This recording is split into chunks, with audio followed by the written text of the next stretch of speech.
నిలిచినంతటి గౌరవం న్యాయ వ్యవస్థకు ఉందని రాష్ట్ర హోం విపత్తు నిర్వహణ శాఖ మంత్రి వంగలపూడి అనిత తెలిపారు. ఆధారాలు ఇచ్చేది పోలీసులు, శిక్ష పడేలా చేయాల్సింది న్యాయమూర్తులు, న్యాయవాదులేనన్నారు. ఉయ్యాల్లో ఉన్న పసిపాపల మీద కూడా అత్యాచారాలు జరుగుతుండడం చాలా దిగ్భ్రాంతికరమని తెలిపారు. నగరంలోని ఎంజీ రోడ్లో గల జిఆర్టీ హోటల్ వేదికగా ప్రాసిక్యూషన్ డైరెక్టరేట్ ఆధ్వర్యంలో అవగాహన సదస్సు కార్యక్రమం జరిగింది. న్యాయ విచారణలో కీలకమైన డిజిటల్ ఎవిడెన్స్ పాత్రపై హోంమంత్రి అనిత మాట్లాడుతూ న్యాయవాదులందరినీ ఒకచోట చేర్చి ఇలాంటి మంచి సదస్సు నిర్వహించడం సంతోషకరమన్నారు. వ్యవస్థలో మహిళలు ఎక్కువగా ఉండటం శుభ పరిణామమన్నారు. విచారణ వేగంగా పూర్తి చేసేందుకు ఇవాళ తొలి అడుగు పడిందని తెలిపారు. సైబర్ నేరాలు విపరీతంగా పెరుగుతున్నాయని, దొంగలు ఇప్పుడు చాలా తెలివి మీరిపోయారని, నేరస్తులను పట్టుకోవడానికి మనం చాలా అప్గ్రేడ్ అవ్వాలని సూచించారు. టెక్నాలజీ ఉపయోగించుకొని నేరాలను నియంత్రించాలని, ఆన్లైన్ మోసాలపై ప్రజలకు అవగాహన కలిగించడం చాలా ముఖ్యమైన పాత్ర వహించాలన్నారు. ఇష్టమైన వనరులు, వసతుల కల్పనకు ప్రభుత్వం పెద్దపీట వేస్తోందని, బడ్జెట్ కూర్పు సమావేశంలో కూర్చుని సమాజానికి మంచి చేసే ప్రతిపాదనలు ఇవ్వడం మర్చిపోలేను అన్నారు. ఈ సదస్సులో నగర పోలీస్ కమిషనర్ ఎస్వి రాజశేఖర్ బాబు, రాష్ట్ర director of prosecution Baira Ramakoteswararao తదితరులు పాల్గొన్నారు. మీకు కూడా కొన్ని ఫెసిలిటీస్ అవసరం అవుతాయి. డెఫినెట్గా రీసెంట్లీ ఏదో 42 lakhs అవి శాంక్షన్ అయ్యాయని చెప్పి మన వాళ్ళు చెప్పారు. ఇంచుమించుగా మన ల్యాప్టాప్స్ అలాంటివన్నీ బడ్జెట్లో కూడా పెట్టడానికి నిన్న బడ్జెట్ మీటింగ్ కూడా జరిగి ప్రాసిక్యూషన్కి సంబంధించి ఏంటంటే కావాలన్న దాని మీద కూడా ఇక్కడ కూడా మీకు తెలియాలి, మీకు తెలుసు, కానీ నేను గుర్తు చేయాలి కాబట్టి చెప్తున్నా. అంటే ఒక సమర్థవంతమైన నాయకత్వం అన్నది ఒక సీఎం గారు ఈరోజు బడ్జెట్ పిలిచేటప్పుడు కూడా ఏదో లాస్ట్ బడ్జెట్లో ఒక 5% ఎన్హాన్స్ చేసి ఇచ్చేసేయండి అన్న తత్వం నుంచి అసలు వీళ్ళకి ఏం కావాలి, వాళ్ళ అవసరం ఎంత ఉంది, ఇవి పెడితే కనుక మన న్యాయ పరిశోధనలో కానీ న్యాయ రంగంలోనే కానీ ఇంకొంచెం ఎఫెక్టివ్గా మనం ముందుకెళ్ళాలి. సో ఆ రకంగా బడ్జెట్ని ప్రిపేర్ చేయండి అని చెప్పిన మనిషి. నేను ఫస్ట్ టైం హోమ్ మినిస్టర్గా నేను ఒక బడ్జెట్ మీటింగ్లో నేను కూర్చునేటప్పుడు నిజంగా చాలా ప్రౌడ్ ఫీల్ అయ్యాను. ఎందుకంటే పార్టీలు, రాజకీయాలు అన్నీ పక్కన పెట్టండి, ఒక సొసైటీకి ఏం కావాలి, మీకు ఆ ఫెసిలిటీస్ ఇవ్వగలిగితేనే నేను ఇక్కడ నుంచి మీరు ఎందుకు చేయగలరు, చేయాలి కదా అని మిమ్మల్ని కూడా నేను అడిగే పొజిషన్ నాకు ఉంటుంది. అట్ ద సేమ్ టైం నేను ఆ పొజిషన్ వీళ్ళకి డిపార్ట్మెంట్కి ఇస్తేనే ఈరోజు ఈ డిజిటల్ ఎవిడెన్స్ గురించి మాట్లాడుకుంటే ఎస్పెషల్లీ ఒక విజనరీ కలిగిన సీఎంగా ఆయన టార్గెట్ కూడా 1,00,000 సీసీ కెమెరాలు, 1,00,000 సీసీటీవీ కెమెరాస్ స్టేట్ మొత్తం రావాలి. ప్రతి ఒక్కరు ఈరోజు ఇంటి దగ్గర కూడా సీసీ కెమెరాస్ పెట్టుకుంటున్నాం, ఈవెన్ హాస్పిటల్స్లో పెట్టుకుంటున్నాం, రైల్వే స్టేషన్స్లో పెట్టుకుంటున్నాం, స్కూల్స్లో పెట్టుకోవాలి. అంటే పరిస్థితి ఎలా అయిపోయిందంటే మన మీద మనమే ఒక రకంగా చెప్పాలంటే ఒక నిఘా ఏర్పాటు చేసుకోవాలి. అది ఈరోజు మన ఇంట్లో ఏసీ, టీవీ, ఫ్రిడ్జ్ ఎంత అవసరమో ఈరోజు మన ఇంటికి సీసీటీవీ కెమెరాస్ కూడా అంతే అవసరం అయిపోయింది. అది మెయిన్ ఎవిడెన్స్. అది మన ఇంటికి ఎవరైనా అటాక్ వచ్చినా, ఎవరైనా దొంగతనానికి వచ్చినా, ఎవరైనా మన మీద దాడికి వచ్చినా, ఏం చేసినా, రేపొద్దున వీధులు ఏమైనా జరిగినా, అంటే పోలీస్ డిపార్ట్మెంట్ ఫస్ట్ ఎక్కడైనా ఏదైనా జరిగిందంటే చుట్టూ చూసుకుంటారు ఎవిడెన్సెస్ ఏమున్నాయి కలెక్ట్ చేసుకోవడానికి. అట్ ద సేమ్ టైం ఈరోజు ప్రతి పోలీస్ స్టేషన్కి ఒక డ్రోన్ ఇవ్వాలి. ఇప్పుడు ఫర్ ఎగ్జాంపుల్ మాస్ గ్యాదరింగ్ జరుగుతుంది ఒక దగ్గర, లేకపోతే పెద్ద పబ్లిక్ మీటింగ్స్ జరుగుతాయి, ఎక్కడ ఏం జరగకూడదు, ఈవెన్ ట్రాఫిక్ని మనం కంట్రోల్ చేయాలి. ఎస్పెషల్లీ రాజశేఖర్ బాబు గారిని నేను అప్రిషియేట్ చేయాలి. అస్త్రా అని ఒక ట్రాఫిక్ సంబంధించి ఒక యాప్ మొన్న డెవలప్ చేసి ఈరోజు విజయవాడలో ఫస్ట్ నేను హోమ్ మినిస్టర్గా అయ్యేటప్పుడు నాకు మా కార్ వెళ్ళి రావాలంటే బెన్ సర్కిల్ దగ్గర నుంచి మా విలేకరుల సోదరులే అన్నారు చాలామంది, మేడం అక్కడ ఫ్లైఓవర్ దగ్గర చాలా ఎక్కువ ట్రాఫిక్ ఉంటుందండి, సో అక్కడ మీరు ఏదో ఒకటి ప్రత్యామ్నాయం ఆలోచించాలి అంటే అసలు ఎక్కడ ఆలోచించేది. నేను ఇన్నిసార్లు లోపలికి వెళ్ళి 1 month అనమాట నేను వెళ్తున్నప్పుడు చూసేదాన్ని. అంటే ప్రాసిక్యూటర్లు ఇప్పుడు ఏమిటంటే యాక్చువల్గా కోర్టులు తక్కువ ఉన్నాయి, కేసులు జనాభా పెరిగిపోతున్నాయి, దానివల్ల ఏంటంటే పెండెన్సీ ఎక్కువ ఉంది. ముఖ్యంగా అఫెన్స్ అగెన్స్ట్ ఉనిలో కానివ్వండి, లేకపోతే అట్లాగే ఈ చిట్ ఫండ్స్, ఆర్థిక మోసాల్లో కానీ వీఆర్ టేకింగ్ ఇనిషియేటివ్ అండ్ కేసులు త్వరితగతిన డిస్పోజ్ చేయాలి. అంటే ట్రెడిషనల్ క్రైమ్స్ ఉంటాయి, ఏదో మనుషులు కొట్టుకోవటం లేకపోతే దొంగతనాల కేసులు అయితే అర్థం అవుతుంది. కానీ ఇప్పుడు మహిళల మీద, చిన్నపిల్లల మీద పోక్సో యాక్ట్ కేసులో కూడా 3 నెలల్లోనే మేము ట్రయల్ అయిపోయి తీర్పు వచ్చేటట్టు ప్రయత్నిస్తున్నాం. దానికి కూడా గవర్నమెంట్ కూడా taking initiative with regard to the constitution of special courts. అంటే మా ప్రభుత్వం నుంచి అన్ని వసతులు అందుతున్నాయండి. ముఖ్యంగా ఏంటంటే మా ఉద్దేశం ఏంటంటే ప్రాసిక్యూటర్లు has to play key role కోర్టులో ఏంటంటే కీ రోల్ ప్లే చేసి నిందితులకి కఠిన శిక్షలతో పాటు ఓన్లీ ఇప్పుడు మనకేందంటే పూర్వకాలం ఈ బిఎస్ఏ బిఎన్ఎస్ రాకముందు ఓన్లీ శిక్షలు వేయటమే తప్ప విక్టిమ్కి ఎటువంటి న్యాయం జరగట్లేదు.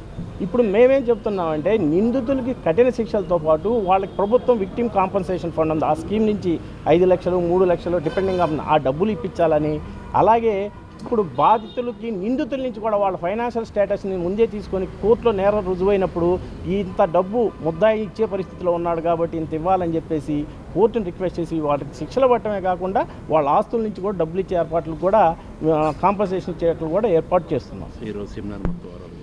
ఈరోజు మేము రాష్ట్రంలో ఉన్న ఒక 150 ప్రాసిక్యూటర్లకి డిజిటల్ ఎవిడెన్స్ అంటే ఎలక్ట్రానిక్ ఎవిడెన్స్ని అందులో ఉన్న ఛాలెంజెస్ ఏంది, అవి కోర్టులో ఎలా అడ్మిట్ చేయాలా అనే దాని మీద సెమినార్ వచ్చింది. దీని ముఖ్య ఉద్దేశం ఏంటంటే ఈ 3 సబ్జెక్ట్ ఎక్స్పర్ట్లను పెట్టడం, అంటే పోలీసు వారు సీజర్ చేసి ఎలా ఈ ఎలక్ట్రానిక్ వేజెస్ని సీజ్ చేసి కోర్టులో ప్రవేశపెడతారు, పెట్టిన తర్వాత దాన్ని ఎఫ్ఎస్ఎల్కి పంపించిన తర్వాత ఎలా పంపిస్తారు అథెంటిసిటీ, ఆ తర్వాత కోర్టుకు వచ్చినప్పుడు ఈ ఎలక్ట్రానిక్ ఎవిడెన్స్ అనేది ఈజీలీ యాక్సెసిబుల్ అంటే ఈజీగా చేంజ్ చేయడం లేకపోతే ఆల్టరేషన్ చేయించడం కాబట్టి దాని అథెంటిసిటీని ఎలా కాపాడి కోర్టులోకి తెచ్చి కోర్టులో జడ్జి గారు నమ్మి ఈ అథెంటిసిటీ వచ్చింది ఎలా చేయాలనే ఉద్దేశంతో వర్క్షాప్ ఏర్పాటు చేయండి. మోరెవరు ఇవాళ మన దైనందిక జీవితంలో ఎలక్ట్రానిక్ ఎవిడెన్స్ అనేది ప్రతి కేసులో కీ రోల్ పోషిస్తుంది. ఎందుకంటే ఇవాళ ప్రతి ఓడి సెల్ ఫోన్ వాడుతున్నాడు, ప్రతి క్రైమ్కి ఎలక్ట్రానిక్స్ కనెక్ట్ అయింది. ఇప్పుడు ఆ రోజు నేరం చేశారంటారు, తప్పుడు రిపోర్ట్ రావచ్చు, నిజమైన రిపోర్ట్. ఆ రోజు నేరం జరిగినప్పుడు మన సెల్ ఫోన్లో కాల్ డేటా చేస్తే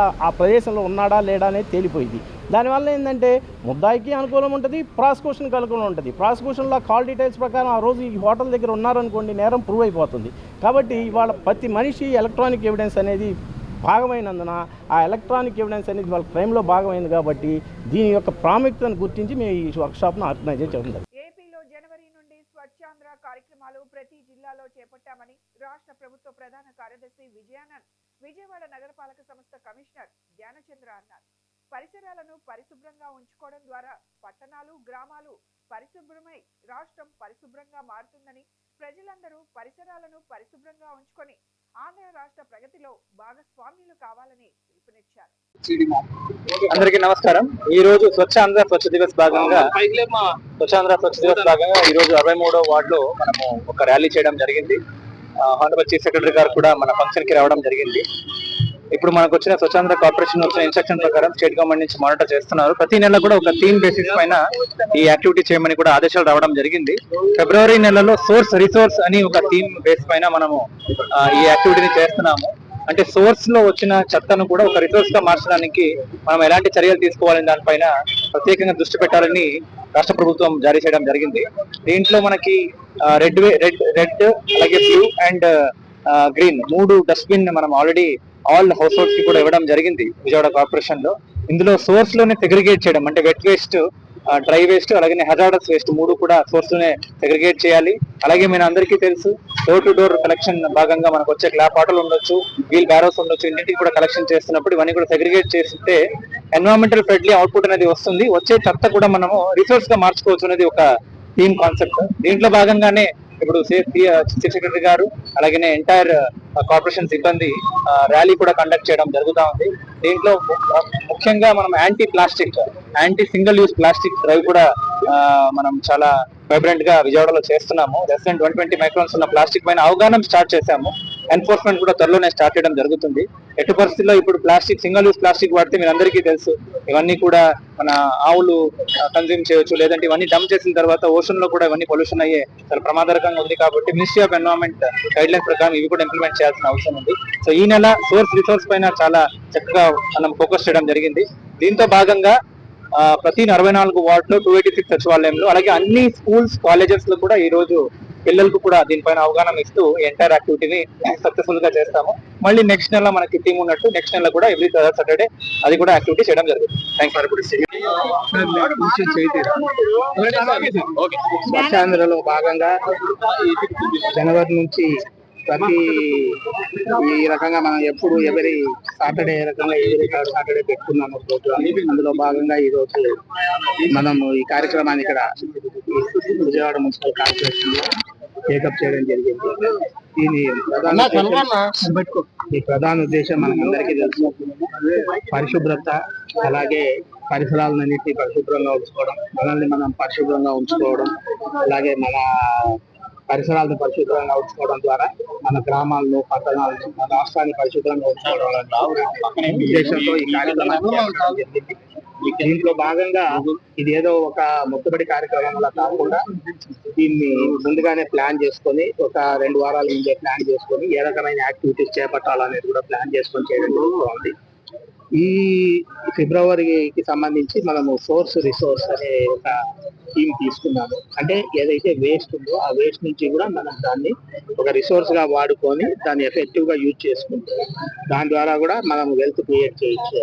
ఇప్పుడు రీసైక్లింగ్ కావచ్చు, లేకపోతే ఎంతది వెట్ వేస్ట్ ఉంది, ఈ తర్వాత వీటినన్నిటిని మనము ఎరువుగా మార్చుకొని దాన్ని మళ్ళా మనం వాడుకోవడం, ఈ రకంగా తడి చెత్త పొడి చెత్త వేరు చేసుకోవచ్చు. అలాగే హజార్డస్ వేస్ట్ వేరు చేసుకొని దాన్ని ఏ రకంగా డిస్పోజ్ చేయాలి, అలాగే ఎలా రీసైకిల్ చేసుకోవాలి, ఉన్న ఈ వేస్ట్ ని ఇప్పుడు వేస్ట్ ఎనర్జీ, అలాగే వేస్ట్ బయోగ్యాస్, మనకు సాలిడ్ వేస్ట్ మేనేజ్మెంట్ సిస్టమ్స్ ఇక్కడ మన కార్పొరేషన్ లో కూడా ఉంది. సో ఇవన్నీ పాపులరైజ్ చేయడంతో పాటు ప్రజల్ని కొంచెం యాక్టివేట్ చేసి వాళ్ళ ఇంటిని, వాళ్ళ పరిసరాలను వాళ్ళు పరిశుభ్రంగా ఉంచుకునేందుకు తడి చెత్త ఎలా వేరు చేసుకోవాలి, పొడి చెత్త ఎలా వేరు చేసుకోవాలి, దాన్ని ఏ రకంగా కార్పొరేషన్ అధికారులకు సహకరించి దాన్ని ఏ రకంగా ప్రాపర్ గా డిస్పోజ్ చేసేది వాళ్ళు సహకరించాలి, అవేర్నెస్ తీసుకురావడము, అలాగే పరిసరాలను పరిశుభ్రపరచడం కూడా ఇందులో భాగం. ఉమ్మడి కృష్ణా గుంటూరు జిల్లాల పట్టభద్రుల నియోజకవర్గ ఎమ్మెల్సీగా పోటీ చేస్తున్న ఆళ్లపాటి రాజేంద్ర ప్రసాద్ కు మొదటి ప్రాధాన్యత ఓటును వేసి ఆశీర్వదించి గెలిపించుకొని పట్టభద్రులు, ఉపాధ్యాయుల సమస్యలను పరిష్కరించుకుందామని తూర్పు నియోజకవర్గ ఎమ్మెల్యే గద్దె రామ్మోహన్ చెప్పారు. తూర్పు నియోజకవర్గ పరిధిలోని 11వ డివిజన్లోని కోనేరు బసవయ్య చౌదరి జిల్లా పరిషత్ హైస్కూల్లో కూటమి పార్టీలు బలపరిచిన ఎమ్మెల్సీ అభ్యర్థి ఆళ్లపాటి రాజేంద్ర ప్రసాద్ విజయాన్ని కాంక్షిస్తూ తూర్పు నియోజకవర్గ ఎమ్మెల్యే గద్దె రామ్మోహన్ ఎమ్మెల్సీ ఎన్నికల ప్రచారాన్ని నిర్వహించారు. ఎమ్మెల్యే గద్దె రామ్మోహన్ హాజరై స్కూల్లో ఉన్న ఉపాధ్యాయులను స్వయంగా కలిసి ఈ నెల 27వ తేదీన జరగనున్న ఎమ్మెల్సీ ఎన్నికల్లో బీజేపీ, టీడీపీ, జనసేన పార్టీలు బలపరిచిన ఉమ్మడి కృష్ణా గుంటూరు జిల్లాల పట్టభద్రుల నియోజకవర్గ ఎమ్మెల్సీ అభ్యర్థి ఆళ్లపాటి రాజేంద్ర ప్రసాద్ కు మొదటి ప్రాధాన్యత ఓటును వేసి గెలిపించాల్సిందిగా కోరారు. ఈ సందర్భంగా ఎమ్మెల్యే గద్దె రామ్మోహన్ మాట్లాడుతూ గత వైఎస్ఆర్సీపీ ప్రభుత్వంలో ఉపాధ్యాయులు, యువత సమస్యలను ఏమాత్రం పట్టించుకోలేదన్నారు. ఉపాధ్యాయుల సమస్యలు పరిష్కరించడానికి తమ వంతు కృషి చేస్తామన్నారు. నారా చంద్రబాబు నాయుడు గారి మనస్సులో ఉందన్నారు. గత ప్రభుత్వం నుంచి చిన్న సహాయం కూడా అందలేదని ఉపాధ్యాయులు, పట్టభద్రుల్లో ఉందన్నారు. అందువల్ల ఉపాధ్యాయులు, పట్టభద్రుల సమస్యలను పరిష్కరించి వారి సంక్షేమానికి కృషి చేసేందుకు ఈ నెల 27వ తేదీన జరిగే ఎమ్మెల్సీ ఎన్నికల్లో ఆళ్లపాటి రాజేంద్ర ప్రసాద్కు మొదటి ప్రాధాన్యత ఓటును వేసి అత్యధిక మెజారిటీతో గెలిపించాల్సిందిగా ఎమ్మెల్యే గద్దె రామ్మోహన్ కోరారు. కార్పొరేటర్ జాస్తి సాంబశివరావు మాట్లాడుతూ గాడి తప్పిన విద్యార్థులను సక్రమమైన మార్గంలో పెట్టడానికి ఉపాధ్యాయులుగా మీరు ఎంత శ్రద్ధ చూపుతారో అదేవిధంగా గాడి తప్పిన రాష్ట్రాన్ని సక్రమమైన మార్గంలో పయనింపజేసేందుకు ముఖ్యమంత్రి నారా చంద్రబాబు నాయుడు తీవ్రంగా కృషి చేస్తున్నారని చెప్పారు. బీజేపీ, జనసేన, టీడీపీ బలపరిచిన ఆళ్లపాటి రాజేంద్ర ప్రసాద్కు మొదటి ప్రాధాన్యత ఓటును వేసి గెలిపించాల్సిందిగా కోరారు. ఈ కార్యక్రమంలో కోనేరు రాజేష్, పాలడుగు ప్రసాద్, కొనసాని నాగమణి, కోడూరు ఆంజనేయ వాసు, పామర్తి కిషోర్, జాస్తి సురేష్, చలసాని రమణ, కాటూరి వెంకట సుబ్రహ్మణ్యేశ్వరరావు, యలమంచిలి ప్రసాద్, వల్లవనేని సుగుణ, కె మాలతి తదితరులు పాల్గొన్నారు.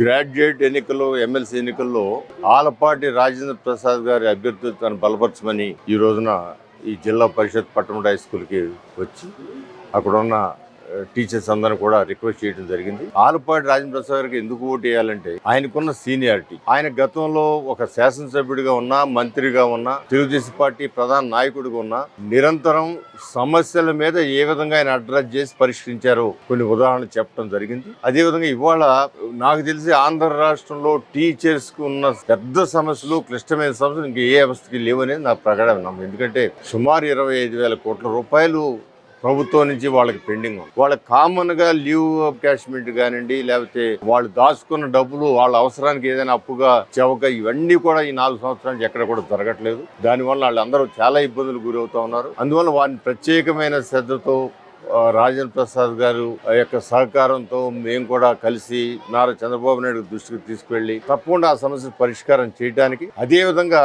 వాళ్ళ ఎంప్లాయీస్ అందరూ గత ప్రభుత్వానికి వ్యతిరేకంగా ఆ కూటమికి అనుకూలంగా ఓటు వేయబట్టి ఇన్ని వేల మెజార్టీలు ఎప్పుడూ లేని కనీ విని ఎరగని విధంగా కేవలం 11 సీట్లకే ఇప్పుడున్న రూలింగ్ పార్టీ పరిమితి అయిపోయి 164 సీట్లు కొత్తగా ఏర్పడిన కూటమికి రావడం అనేది కేవలం ఎంప్లాయీస్ లో టీచర్స్ వీళ్ళందరూ కూడా ఘనంగా సపోర్ట్ చేయబట్టి అనే ఆలోచన చంద్రబాబు గారికి ఉంది. ఆ విధంగా సపోర్ట్ చేసిన వాళ్ళకి న్యాయం చేయాలనే ఆలోచన కూడా చంద్రబాబు గారికి ఉంది. దాన్ని మేమంతా మరింత బలోపేతం చేసి బలపరిచి వారిని 1-4 సార్లు వారు మనసులోకి తీసుకువెళ్ళి తప్పకుండా చాలా వరకు, ఎందుకంటే వారు 5 సంవత్సరాల నుంచి ఆ గవర్నమెంట్ లో ఒక చిన్న బెనిఫిట్ కూడా రాకుండా ఇబ్బంది పడుతూ ఉన్నారు. ఈ 8 నెలల్లో కూడా అదే పరిస్థితి ఉంది. అందువలన తొందరలో వారికి రిలీఫ్ ఇవ్వాలని మనస్ఫూర్తిగా నేను కోరుకుంటా ఉన్నాను.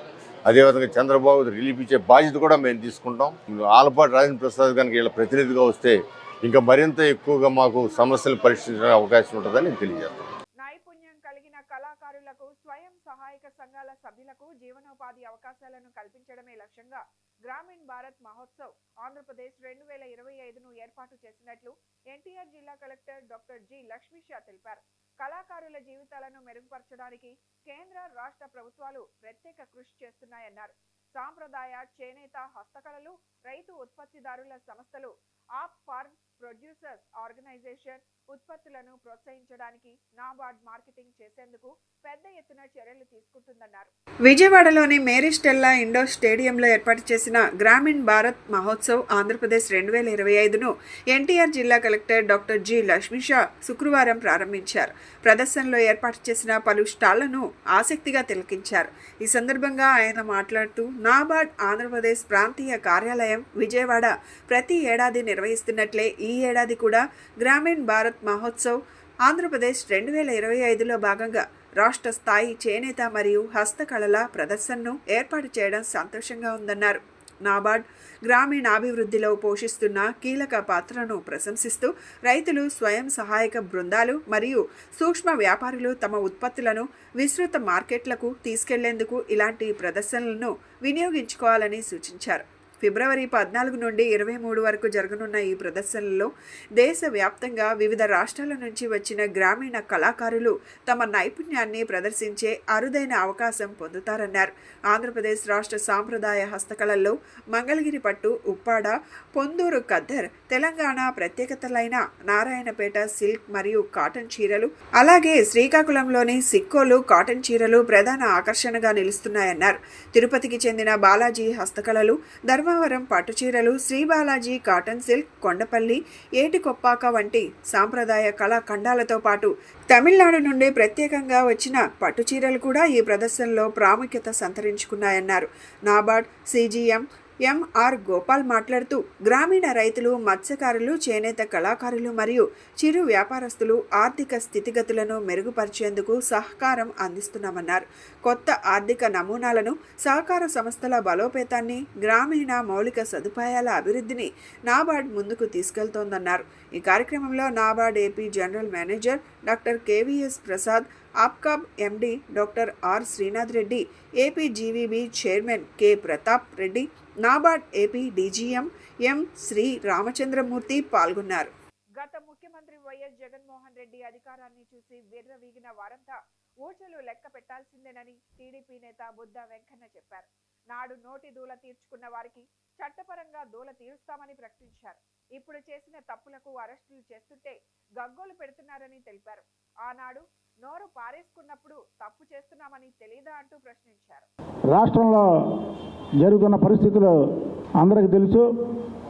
ఏదైతే పిల్ల సైకో ఒక దళితుడని కూడా చూడకుండా అతన్ని బెదిరించి కిడ్నాప్ చేసి కోర్టులో ఉన్నటువంటి కేసుని బలవంతంగా తీసిన కేసులో పిల్ల సైకో వంశీ అరెస్ట్ అవ్వడం, ప్రజలు ఒక సైకో బయట తిరిగితే ప్రజలకి ప్రమాదకరం, పోలీసులు అరెస్ట్ చేశారనే ప్రజలందరూ కూడా ఆనందోత్సవాలతో ఉన్న టైంలో పెద్ద సైకో అయినటువంటి జగన్మోహన్ రెడ్డి నిన్న ఎక్స్లో మాట్లాడుతున్నాడు. అసలు జగన్మోహన్ రెడ్డి నిన్న ఎక్స్లో మాట్లాడినటువంటి తీరు చూస్తే జగన్మోహన్ రెడ్డి పిచ్చి పరాకాష్ఠకు చేరింది అనుకుంటున్నాను నేను. ఎందుకంటే జగన్మోహన్ వంశీ అనే వ్యక్తి సంఘం అతన్ని బహిష్కరించింది. మీకు ఎప్పుడైతే భువనేశ్వరి గారి గురించి తప్పుడు మాటలు మాట్లాడాడో ఆ రోజు నుంచి అతన్ని ప్రజలు వెలివేశారు. అది నీకు తెలియదుగా? ఒక పని చేయి జగన్మోహన్ రెడ్డి, నీకు 175 సీట్లు ఇచ్చావు, 11 సీట్లు వచ్చినాయి అంటే 164 మంది ఓడిపోయినటువంటి ఎమ్మెల్యే క్యాండిడేట్లు ఉన్నారు.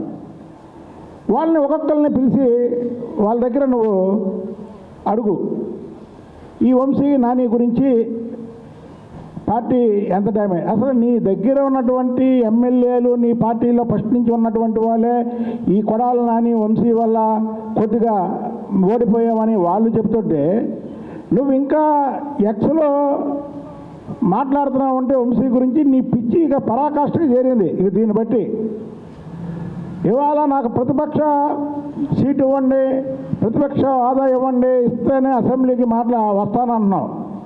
నాకు తెలిసి అవగాహనలో వంశీ అనేవాడు భువనేశ్వర్ గారి గురించి ఎప్పుడైతే మాట్లాడాడో వాడిని నువ్వు ఇంటికి వెళ్ళి నాలుక కోస్తుంటే నీకు ఇవాళ ప్రతిపక్ష హోదా వచ్చే ఉండేదేమో.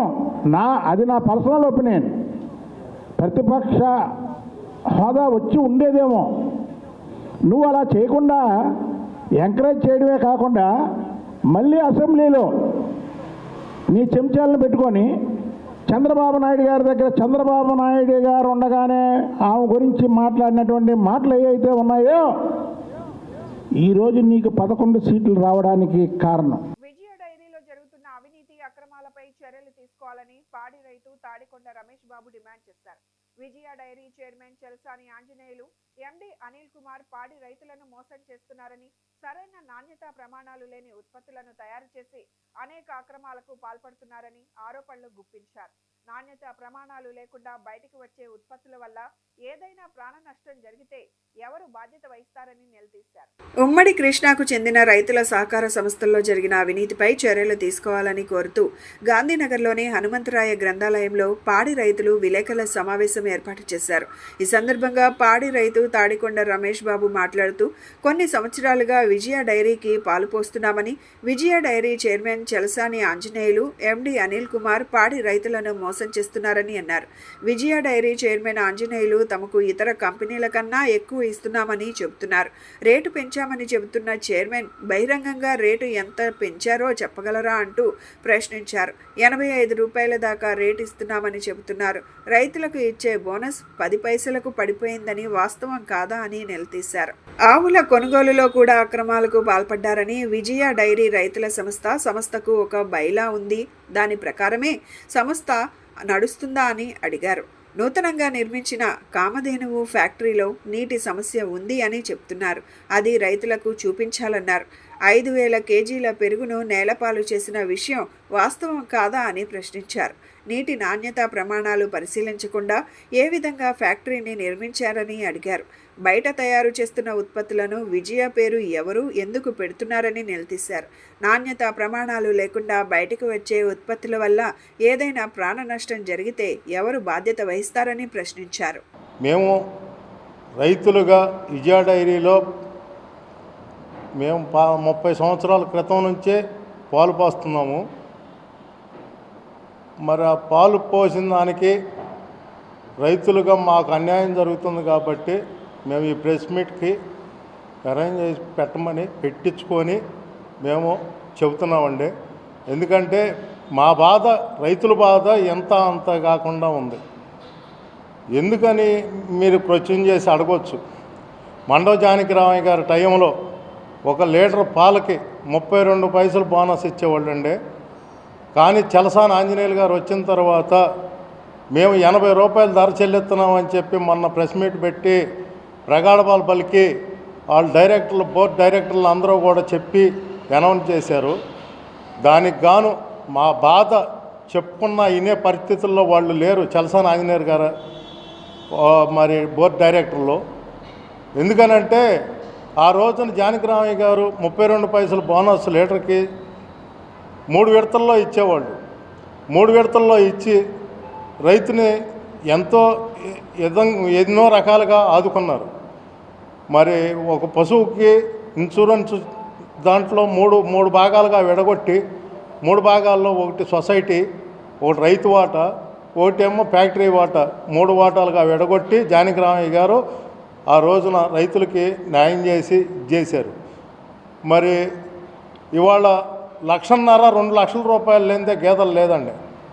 ఆ గేదెను మేము కొనుక్కొచ్చి దగ్గర నుంచి తెల్లవారుజామున రైతు లేచి పేడకాళ్ళు తీసి కుడితిపెట్టి మరి పాలు తీసి ఆ కేంద్రానికి తీసుకొచ్చి రైతు పోసి ఎటైనా వెళ్ళాలి, ఏ చేలోకి వెళ్ళని దేనికన్నా వెళ్ళని. ఆ రైతుకు మాత్రమే ఇది జరుగుతుంది రైతులకి. కానీ రూపాయికి 32 పైసలు బోనస్ని మన చలసాని ఆంజనేయులు గారు 10 పైసలకు తీసుకొచ్చిన ఘనత చలసాని ఆంజనేయులు గారిదండి. ఎందుకంటే ఇవి రైతు రేటు పెంచాము 80 రూపాయలు అని చెప్పి ఆయన చెప్పుకుంటున్నారు. 80 రూపాయలు రేటు పెంచిన ప్రతిసారి ఇటు రేటు పెంచిన తెల్లారలేదు 3వ రోజునే మిక్చర్ కట్ రేటు పెంచారండి. కావాలంటే ప్రూఫ్స్తో సహా మీరు వెళ్ళి ఫ్యాక్టరీలో అడగండి, మీరు క్వశ్చన్ చేయండి వాళ్ళని. నన్ను మామూలుగా ఎక్కడైనా సరే బహిరంగంగా మీరు పెట్టండి, వాళ్ళకి మాకు ట్రంప్కు మళ్ళీ చెరొక మైక్ ఇవ్వండి. ఆయన చేసింది ఏంటో నేను చెబుతాను, నేను చేసింది ఏంటో ఆయన చెబుతాడు. రాబోయే రోజుల్లో బహుజన్ సమాజ్ పార్టీ అధికారంలోకి రాబోతుందని నూతనంగా రాష్ట్ర అధ్యక్షుడు గౌతమ్ కుమార్ వ్యాఖ్యానించారు. రాష్ట్రంలోని బహుజన్ వర్గాల అభివృద్ధి శ్రేయస్సుకై పాటుపడతామని బహుజన్ సమాజ్ పార్టీ కృషి చేస్తుందన్నారు. పార్టీలోని పెద్దలందరినీ కలుపుకొని పార్టీ అభివృద్ధికై పాటుపడతానని చెప్పారు. ప్రెస్ క్లబ్ లో రాష్ట్ర బహుజన్ సమాజ్ పార్టీ నూతన కార్యవర్గ సమావేశం జరిగింది. ఈ సమావేశం సందర్భంగా నూతనంగా పదవి బాధ్యతలు స్వీకరించిన ఆ పార్టీ రాష్ట్ర అధ్యక్షుడు గౌతమ్ కుమార్ మాట్లాడుతూ సమాజ్ పార్టీ జాతీయ అధ్యక్షురాలు మాయావతి తనపై ఎంతో నమ్మకంతో బాధ్యతలు అప్పగించడం జరిగిందని, వారి నమ్మకాన్ని వమ్ము చేయకుండా పార్టీ అభ్యున్నతికై పాటుపడతానని ఈ సందర్భంగా తెలిపారు. బహుజన్ సమాజ్ పార్టీ రాష్ట్ర కోఆర్డినేటర్ పూర్ణచంద్రరావు మాట్లాడుతూ రాష్ట్రంలో బహుజనులకు చాలా అన్యాయం జరుగుతుందని, జగన్ హయాంలో చేపట్టిన కులగణన తొక్కిపెట్టారని తెలిపారు. రాష్ట్రంలో బీసీలకు 4% స్థానిక సంస్థల ఎన్నికల్లో రిజర్వేషన్ కల్పిస్తామని చెప్పి ఇంతవరకు కులగణన చేపట్టలేదని విమర్శించారు. రాష్ట్ర ప్రభుత్వానికి బీసీల మీద మక్కువ లేదని, బీసీ అధికారులను సైతం వేధింపులకు గురిచేస్తున్నారని ఆవేదన వ్యక్తం చేశారు. గత 10వ తారీఖు నాడు మా పార్టీ జాతీయ అధ్యక్షురాలు బహన్ కుమారి మాయావతి గారు, ఉత్తరప్రదేశ్ మాజీ ముఖ్యమంత్రి గారు దేశవ్యాప్తంగా అన్ని రాష్ట్రాలను రివ్యూ చేస్తూ ఆంధ్ర రాష్ట్రంలో కూడా రివ్యూ అనంతరం ఇప్పటివరకు రాష్ట్ర అధ్యక్షులు ఉన్నటువంటి గౌరవ పరంజ్యోతి గారిని రాష్ట్ర కోఆర్డినేటర్గా ప్రమోట్ చేస్తూ, అలాగే రాష్ట్ర ఉపాధ్యక్షులు ఉన్నటువంటి గౌరవనీయులు బందేల గౌతమ్ కుమార్ను రాష్ట్ర అధ్యక్షుడిగా నియమించడం జరిగింది. ఈ సందర్భాన్ని పురస్కరించుకొని రాష్ట్ర స్థాయి కార్యవర్గ సమావేశాన్ని ఏర్పాటు చేసి ఇవాళ ఈ సమావేశం ముందు ఈ అంశాలను ముందు తెలుసుకుంటాం. నా పేరు పరంజ్యోతి. బహుజన్ సమాజ్ పార్టీలో బెహన్ మాయావతి గారి యొక్క ఆదేశాల మేరకు, వారి యొక్క ఉత్తర్వుల మేరకు ఈ రోజున బహుజన్ సమాజ్ పార్టీ రాష్ట్ర కోఆర్డినేటర్గా నేను ఈ రోజున బాధ్యతలు తీసుకుంటా ఉన్నాను. మరి ఆమె బెహన్జీ నన్ను రాష్ట్ర కోఆర్డినేటర్గా నియమించినందుకు ధన్యవాదాలు తెలియజేస్తూ, మరి ఏదైతే ఈ రాష్ట్రంలో ఈ బహుజన కులాలని అధికారంలో తీసుకురావడానికి బహుజన్ సమాజ్ పార్టీ చేస్తున్నటువంటి కృషిలో భాగంగా మరి రాష్ట్ర కోఆర్డినేటర్గా ఇంకా ఎక్కువ వర్క్ చేసి ఈ ఎస్సీ ఎస్టీ బీసీ మైనారిటీలని ఐక్యపరిచి ఈ రాష్ట్రంలో జరుగుతున్నటువంటి ఈ 2 పార్టీలు ఏదైతే ఉన్నాయో తెలుగుదేశం, వైసీపీ, ఈ 2 పార్టీల యొక్క ప్రత్యామ్నాయంగా ఈ రోజున బహుజన సమాజ్ పార్టీలకు ముందుకు నడుపుతారని చెప్పి సందర్భంగా తెలియజేస్తున్నాను. అదేవిధంగా మరి మా రాష్ట్రానికి కొత్తగా అధ్యక్షుడిగా ఎన్నికైనటువంటి బందెల గౌతమ్ కుమార్ గారు ఇప్పుడు మాట్లాడతారు. బహుజన్ సమాజ్ పార్టీ రాష్ట్ర అధ్యక్షుడిగా బహుజన్ సమాజ్ పార్టీ జాతీయ అధ్యక్షురాలు బహన్ కుమారి మాయావతి గారి ఆశీస్సులతో ఆదేశానుసారం ఆంధ్రప్రదేశ్ బహుజన్ సమాజ్ పార్టీ రాష్ట్ర అధ్యక్షుడిగా అవకాశం ఇచ్చినందుకు బహన్ కుమారి మాయావతి గారికి నేను మనస్ఫూర్తిగా ధన్యవాదాలు తెలియజేస్తా ఉన్నా. అదేవిధంగా మహాపురుషులైనటువంటి మహాత్మా జ్యోతిబా పూలే, డాక్టర్ బాబాసాహెబ్ అంబేద్కర్, మాన్యశ్రీ కాంచీరామ్ల కళలు అయితే ఏవైతే ఉన్నాయో, వారి సిద్ధాంతం ఏదైతే ఉందో వాటిని తూచా తప్పకుండా ఈ ఆంధ్రప్రదేశ్ రాష్ట్రంలో నేను ముందుకు తీసుకెళ్తానని చెప్పి కూడా ఈ సందర్భంగా తెలియజేస్తూ ఉన్నాను. అదేవిధంగా ఈ రాష్ట్రంలో ఉన్నటువంటి బహుజన వర్గాల కోసం, వారి అభివృద్ధి కోసం, వారి శ్రేయస్సు కోసం, వారి కుటుంబం వాళ్ళ బిడ్డల బంగారు భవిష్యత్తు కోసం బహుజన్ సమాజ్ పార్టీ నిలబడుతుంది, బహుజన్ సమాజ్ పార్టీ పనిచేస్తుంది, బహుజన్ సమాజ్ పార్టీ ఆ వైపు ప్రయాణం చేస్తుందని చెప్పి కూడా ఈ సందర్భంగా నేను తెలియజేస్తూ ఉన్నా.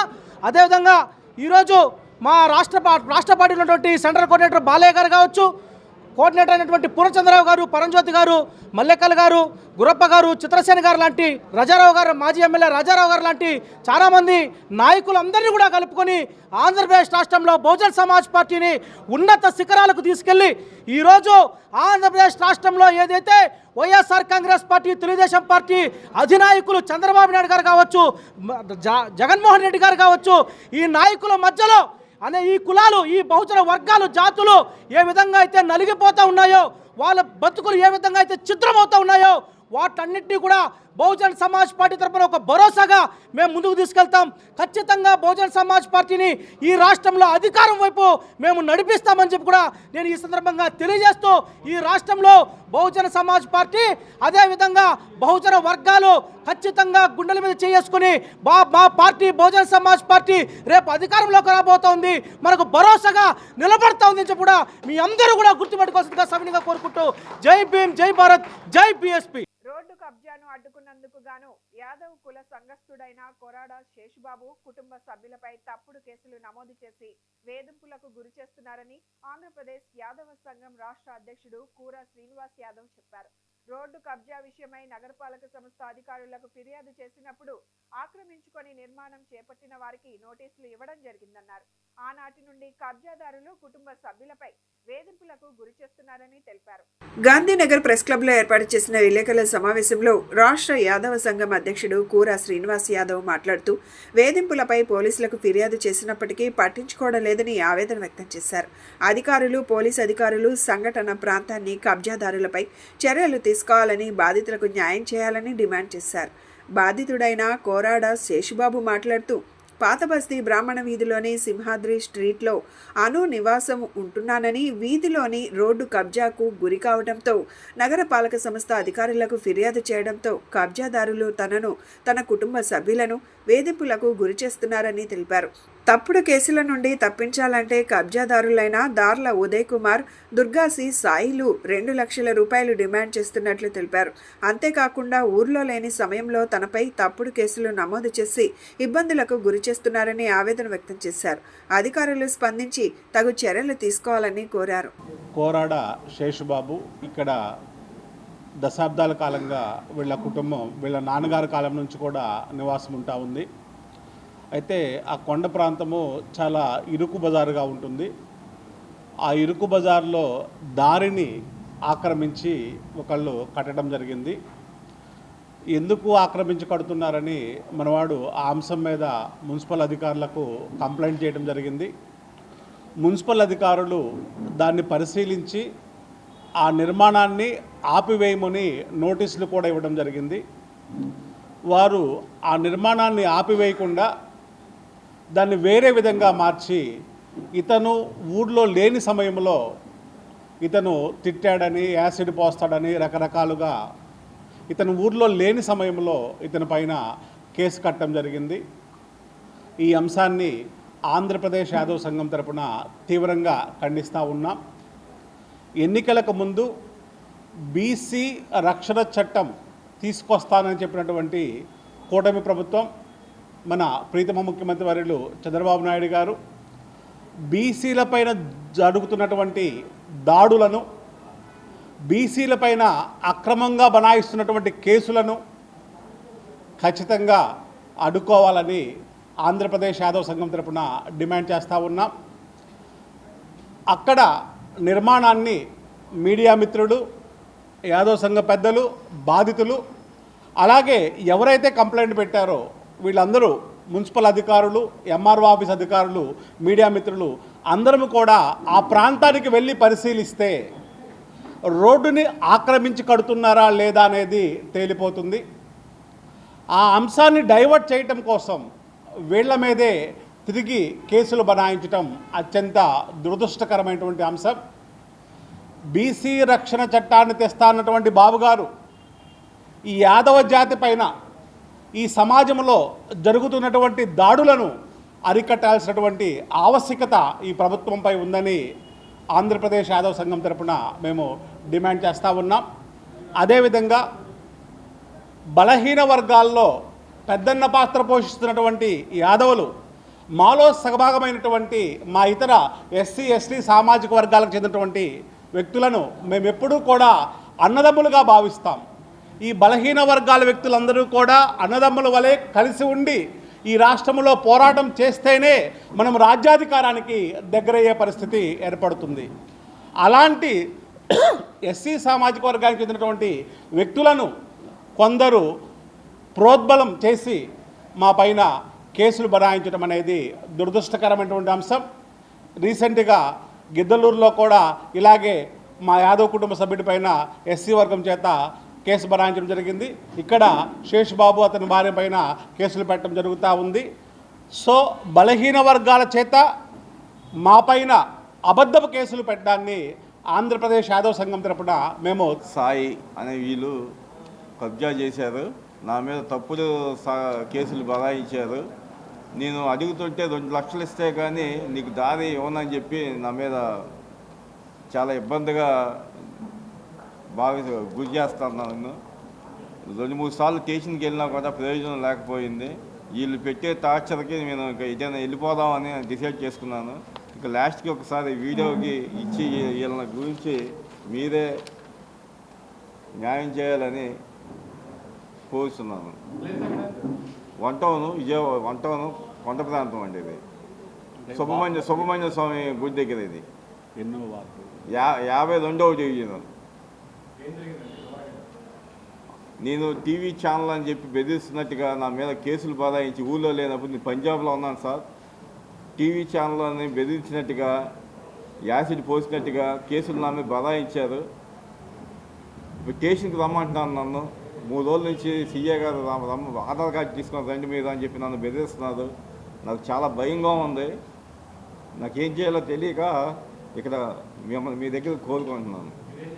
నేను కేబుల్ వ్యాపారం చేస్తానండి. నేను దొంగ రిపోర్ట్లు అని నాకు మొన్నే తెలిసింది. వీళ్ళు రిపోర్ట్లు అని చెప్పి బెదిరిస్తున్నారండి. నన్ను 2 లక్షలు అడుగుతున్నారు ఆ దారి ఓపెన్ చేయాలంటే. మీరు చేతనైన వాళ్ళకి చేసి చెప్పుకోండి, ఏం పర్వాలేదు, నీ మీద కేసులన్నీ బదాయిస్తాము అని చెప్పి డైరెక్ట్గా హెచ్చరిస్తున్నారు. నాకు కంప్లైంట్ తీసుకోవట్లేదండి సీఏ గారు, 2 టౌన్ సీఏ గారు, కొత్తపేట కొండలరావు గారు.